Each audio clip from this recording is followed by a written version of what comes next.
Yeah, and that's the thing. And if like you said, if an injury happens, like you have another arm. You're already down Santana from last year, so why not do that? And then it also gives you, if you sign like an Adam Warren or Sean Kelly, it kind of gives you another option for if you are going to kind of bullpen it or opener as that fifth rotation spot, which, I mean, would Lyles with an opener in front of him for an inning or two make sense? I mean, probably. Lyles could probably go 3 or 4. And maybe then Kingham. The fifth, yeah, maybe that's inning. it. Yeah, maybe or Brault to switch up. With Kingham, like those last couple starts from last year, just kind of like have a bad taste in my mouth. Like I'm just like, I think I was a little more like receptive on Kingham before that. Oh, same. I think it just goes down again with this whole team. It's the Pirates have made a great collection of average talent.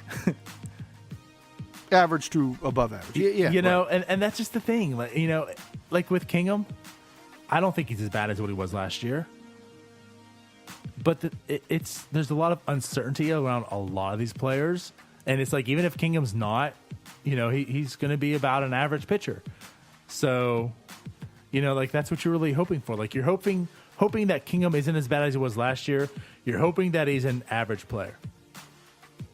And when you have 25 of those people, okay, maybe about 25, but you have 20 of those people, you're worried about, cost uncertainty in the future. I'm worried about performance uncertainty, this year in the future. Right. Yeah, I don't know. So, like I said, basically what we found out from Pirate Fest is we're not getting another shortstop. We're not getting another fifth starter for the fifth rotation. And, we're not going to spend any more. We don't win anymore. Now, just to say one thing with that, though, okay? Because that certainly sounds it. But I guess to also point out that other perspective of it, okay? Would the Pirates really say anything different if they were, though? And that's where I'm just kind of like, I mean, it's certainly, again, the way they say things, the PR, they have a huge PR issue. It just wasn't a great weekend after hearing everything, not the best, I should say. But to be honest and to be fair, if the Pirates were close to signing Freddie Galvis that day, would they even play that hand? I don't see it, right. So yeah. That's where I'm still at. Like, they really could still get a number 5 star. They could get a shortstop. I can't really take them at word because they're so secretive about anything and everything that they do. They don't tip their cap to a fault, it seems. So, I can't truthfully end this podcast thinking like it is done. It seems like it's done based on everything that we've heard and the actions we've seen. But it's not as I would be shocked if there was some signing. Right. Well, it's like last week. Like we kind of took the temperature of the room. Like, where are you feeling right now in this off season? And I was I kind of feel like this is it. And then after Pirate Fest this weekend, it's like, oh yeah, it's probably it. But like you said, they're not going to play their hand and be like, oh, we're meeting with Galvis tomorrow.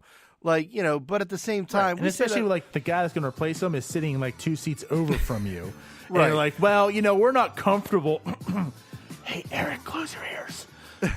We're not earmuffs. Earmuffs, right? Yeah, we're not comfortable with our shortstop position, so we're gonna. It's like. But at the same time, we say this stuff all the time. Like, well, they're not going to play their hand out, and then nothing happens anyway. Right, but so that general statement, though, at least, it's like, well, we're assessing things. The market's fluid. We're going to see what best fit. Like that wasn't there at all. It's just like you said. It just seems like no, we're good.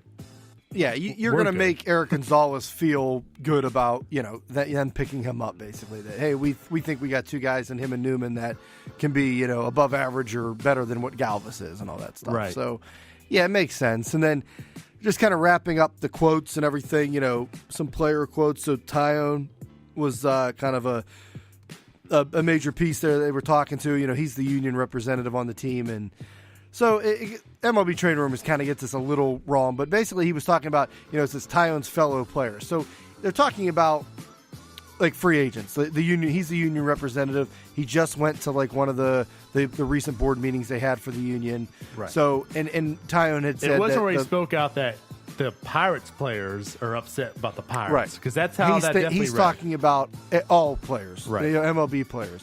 So he said, they're pretty riled up and pretty upset about the current state of affairs, like with free agency and everything.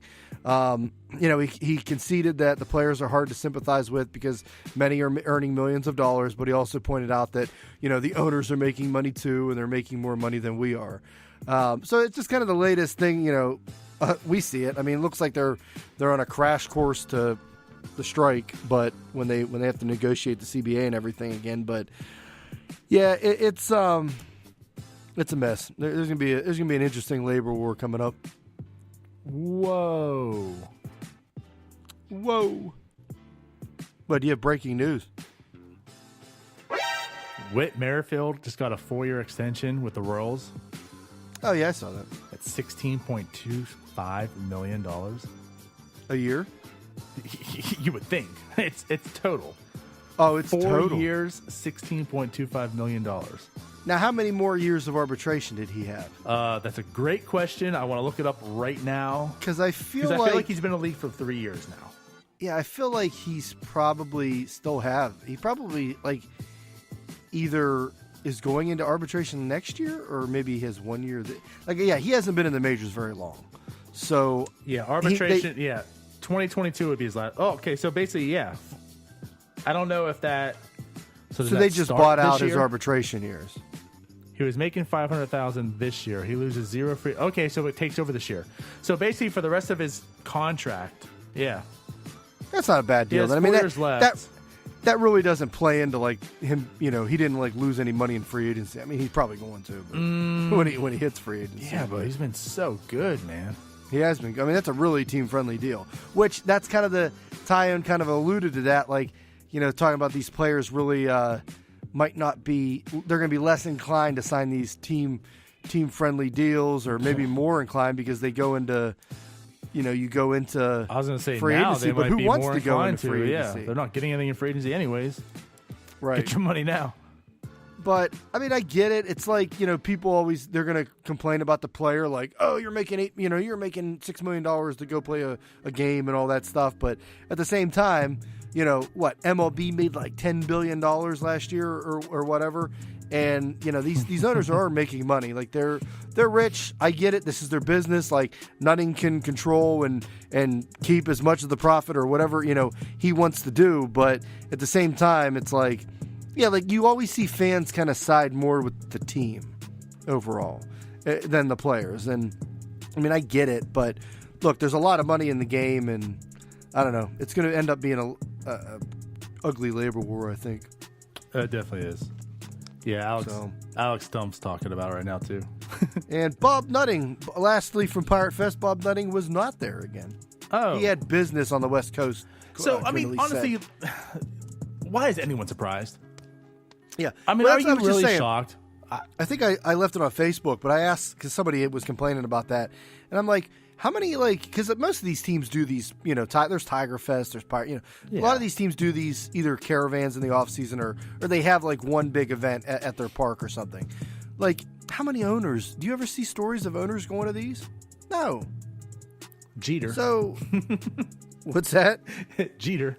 Yeah, I don't think anybody wants that him real well. I don't think he'll ever be back. But I think that's what we're getting to. And a lot of no these one owners, really goes to the owners, especially now in this day and age, where everyone hates the owners because what baseball's doing. I mean, there's nothing that's going to be positive from an owner. I read the Blue Jays. There was a book on the Blue Jays. I can't even think of the dang title. It basically covered their whole franchise. But in the '90s, they're the guy that owned Rogers Center. Mm-hmm. Literally the head of the Rogers Corporation. He would come to games. They didn't want him to sit down into the stands because he would cheer when the other team did something good. He didn't understand baseball. So a lot of these teams, that's part of it. A lot of these teams, you don't want your owner out there talking. We saw the Dodgers president talk at their little get together, and it wasn't good. So it's do we really need Nutting there? These guys are businessmen. They're billionaires. They see an investment and they take that opportunity. I mean, most owners aren't fans. I'll put it this way too. I mean, we know Bob Nutting isn't. Like, Bob Nutting isn't a baseball guy. He's just not. And maybe that's part of why the team is what it is. But, I mean, he runs this as a business. It is a business, and he has that right to do it.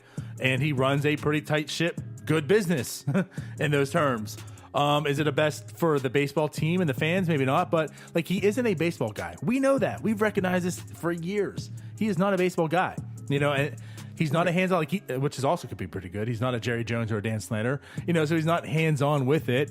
He lets the baseball minds do their thing, and he goes. He says, you guys have $72 million this year, and do what you want to do with it, you know? Says, don't spend any more money and trade Nova. But, like, he's not a baseball guy, so he's not going to be there because, like, he can't wait for Pirates Fest, you know? That's not him. You know, and what is he going to gain out of going to Pirates Fest? That guy needs Secret Service to be there if he's coming. He's going to get murdered if he's there. Verbally, physically, everything. Why would he show up? And why are you shocked that he didn't show up? Right. Most owners don't, and a lot of the teams don't want them there. So, yeah. I'm with you. Yeah, somebody on Facebook, he only shows up when something good happens, like, you know, the Miracle Field, the Miracle League. It's like, well, no kidding. Yeah, but, I mean, he's a big part of that, though, too, so... Yeah, it's his team. Like, he can kind of do whatever, but it is what it is. Like, you're not changing it. So, I don't know. Like, one of the fans were going to drill Nutting at the Q&A. I mean, like you said, what's coming of that? It's not like all of a sudden, you know, Bob from Millville asked a question to Nutting about why didn't you raise payroll? And Nutting was like, oh my God, why didn't I think of that? Like, let's Neil, get on the phone and let's add to the payroll. It's just, come on. So. Yeah.